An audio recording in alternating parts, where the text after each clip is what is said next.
Si tuviéramos que pensar en una reivindicación popular característica de la segunda mitad del siglo XIX y de buena parte del siglo XX, seguramente el sufragio femenino ocuparía un lugar privilegiado. A lo largo del mundo, los distintos estados fueron aprobando progresivamente el sufragio femenino hasta el punto en que hoy, bien entrado el siglo XXI, son contadísimos los países que todavía no han otorgado a las mujeres de su territorio el derecho a elegir y ser elegidas en cargos políticos. En Colombia, el sufragio se aprobaría recién en 1954, con el acto legislativo número 3 de ese mismo año, y las mujeres finalmente pudieron votar 3 años después, cuando se realizó el plebiscito de 1957, con el cual se fundó el polémico Frente Nacional.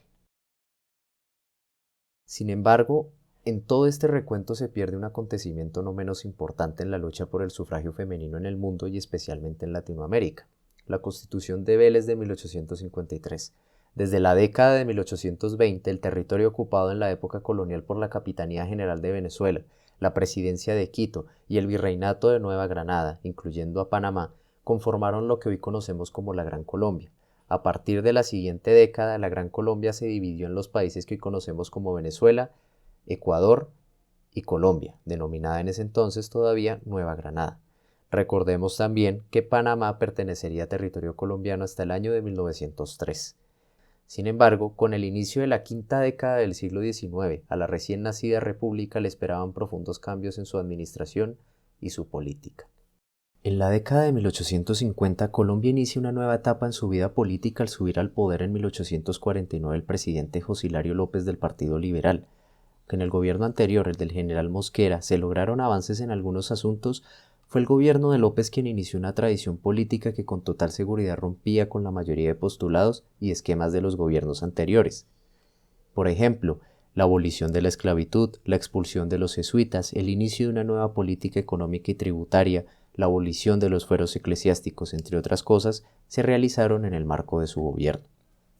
Pero como es de esperar, estas reformas causaron profundos resentimientos en algunos sectores de la sociedad, lo que llevó al estallido de la Guerra Civil de 1851 entre liberales y conservadores, e incluso a una primera etapa en la división del Partido Liberal. En cualquier caso, para 1852 la situación se había estabilizado y al año siguiente, en la presidencia del general Obando, y con una influencia muy importante de las ideas de los liberales radicales, se aprobó una nueva constitución política para el territorio de la República Neogranadina. Combinaba elementos del centralismo y del federalismo, reconocía esa carta política la unidad del Estado colombiano, pero reconocía a las provincias la autonomía suficiente para definir en sus propios términos su gobierno y administración, a través de poderes ejecutivos y legislativos provinciales electos popularmente. En este punto vale la pena detenernos en dos artículos que son fundamentales para entender el régimen electoral que esa Constitución daba a la República de Nueva Granada, los artículos 3º y 10º. El artículo 3º decía: son ciudadanos los varones granadinos que sean o hayan sido casados o que sean mayores de 21 años. A su vez, el artículo 10º establecía: la República de la Nueva Granada establece para su régimen y administración general un gobierno popular, representativo, alternativo y responsable. Reserva a las provincias o secciones territoriales el poder municipal en toda su amplitud, para a continuación enumerar funciones que eran de competencia exclusiva del Gobierno Nacional en Bogotá. De esa manera, la Constitución de la República de la Nueva Granada establecía que eran ciudadanos, es decir, personas aptas para votar y ser elegidas en cargos de elección popular, cargos que por cierto esta Constitución amplió significativamente, los varones mayores de 21 años o que ya se hubieran casado. Las mujeres no eran incluidas en ningún sentido. En cualquier caso, con la vigencia de la novedosa e innovadora Carta Política de 1853, pese a sus defectos, permitió la creación de más de 60 constituciones provinciales mientras estuvo vigente, entre las cuales una destaca por sus avanzadas ideas: la Constitución Provincial de Vélez. Vélez, en el presente, es un municipio ubicado en el departamento de Santander, a unos 150 kilómetros al noreste de la capital, Bogotá. En la década de 1850 era capital de la provincia del mismo nombre, y su extensión alcanzaba incluso los municipios de Chiquinquirá, hoy departamento de Boyacá. Es en este contexto donde el 11 de noviembre de 1853 la legislatura provincial de Vélez aprobó la Carta Política de esa provincia. Al referirse al gobierno de la misma y encomendar ese gobierno a la legislatura provincial, la asamblea que aprobó la Constitución de Vélez estableció lo siguiente en su artículo 7. Son electores todos los habitantes de la provincia casados o mayores de 21 años y cada uno de ellos tiene derecho para sufragar por el número total de diputados de que se compone la legislatura. Asimismo, el artículo precedente, el 6º, decía: la legislatura provincial se compone de 25 diputados, elegidos anualmente por el sufragio directo y secreto de los electores de la provincia. Al decir la Constitución solamente habitantes, hace referencia a todos los pobladores de la provincia, sin importar si eran hombres o mujeres, ricos o pobres. Solo se exigía que fueran mayores de 21 años o que estuvieran o hayan estado casados. Aquí es posible preguntarse si existía algún censo electoral para hacer control de quiénes podían votar y la respuesta es afirmativa. La Ordenanza Legislativa número 6 del 24 de noviembre de 1853 le da a los cabildos la responsabilidad de elaborar un listado que incluyera a los habitantes de la provincia que fueran casados o no, si eran mayores de 21 años, si sabían leer y escribir, y clasificado por hombres y mujeres. Además, el artículo 6 no exigía ser varón para ser diputado de la legislatura provincial, el cuerpo más importante de la provincia. Como no existía lo que hoy conocemos como lenguaje inclusivo, ni el énfasis en hablar de todos y todas, es razonable pensar que la palabra diputados abarca tanto hombres como mujeres. Además, la expresión habitantes estaba respaldada por el artículo 2 de esa misma Constitución provincial, que definía con exactitud a qué se hace referencia con ese término. Por último, podemos anotar que la expresión cada uno de ellos tiene derecho para sufragar por el número total de diputados de que se compone la legislatura hacía referencia a que la legislatura provincial se elegía tomando los votos de todos los habitantes de la provincia y no los votos de habitantes de un lugar en específico. Siendo una constitución originada en el seno del pensamiento del liberalismo radical, podría parecer extraño para alguien del presente ver que la Constitución de Vélez tenía los siguientes puntos interesantes, dignos de atención especial. El primero consiste en el impuesto progresivo, directo y único que la Constitución estipulaba. Esto significaba que aquellos que debían pagar impuestos de conformidad con las leyes locales de la provincia de Vélez pagarían un único tributo progresivo, es decir, proporcional a la riqueza del contribuyente.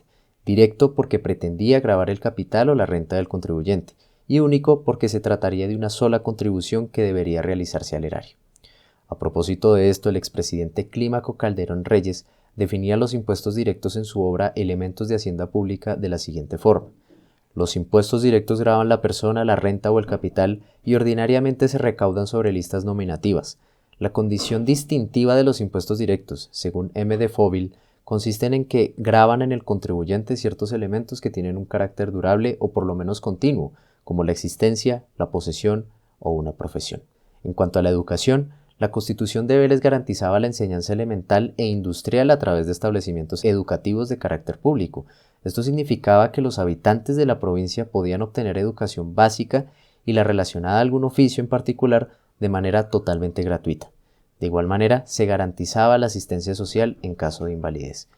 Podríamos decir que se trataba de una forma tal vez primitiva de un sistema general de seguridad social como el que existe hoy en día en varios países del mundo. Como era de esperar, un avance tan importante causaría reacciones a lo largo del país. Por ejemplo, en Medellín, en el periódico El Pueblo, una editorial escrita por Emiro Castos afirmaba que la concesión realizada a las mujeres era un mero sentimiento de galantería dirigido al sexo débil, y que las mujeres no necesitaban derechos políticos ni emancipaciones debido a que el destino de ellas era adherirse a los seres que sufren, sacrificarse por las personas que aman, llevar consuelo a la cama de los enfermos, aceptar de lleno sus graves y austeros deberes de madre y esposa, dar suavidad a las costumbres y poesía al hogar doméstico. En contraste, en Bogotá, el periódico El Constitucional afirmaba que en virtud de que la mujer era educada desde pequeña para ser esclava del hombre y que su condición en la sociedad era prácticamente reducida a la de una mascota, el otorgamiento de derechos políticos, a través de los cuales podían participar en la elegibilidad política y en la formación de la ley, constituía un acto de justicia que podía remediar esa situación. No resulta claro si las mujeres de Vélez lograron ejercer su derecho al voto. Algunos, como José María Samper, afirman que no, por mero desinterés y desconocimiento de la política, pero esta tesis no se sostiene según críticas realizadas a la propia Constitución de Vélez en la época en que fue expedida. Lo que sí es cierto es que es posible que las mujeres hayan participado en algunas de las 3 elecciones ocurridas en 1854. La posibilidad de votar para las mujeres colombianas no se materializaría de nuevo hasta 1957.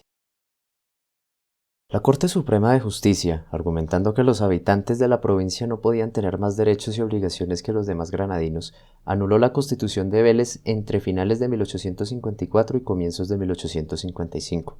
Recordemos que de todas formas, la Carta Política de la República de la Nueva Granada tenía mayor peso y jerarquía que las constituciones provinciales, como la de Vélez, que ella misma autorizaba, siempre y cuando esas constituciones locales se ajustaran al marco general que la ley más importante de la República otorgaba. O en otras palabras, que los derechos y obligaciones consagrados en las constituciones locales no fueran mayores que los establecidos por la ley más importante del país. Aunque la Constitución de la República Neogranadina de 1853 tenía algunos puntos que hoy podemos considerar defectos, sin lugar a dudas representó un avance en los derechos civiles de la población colombiana.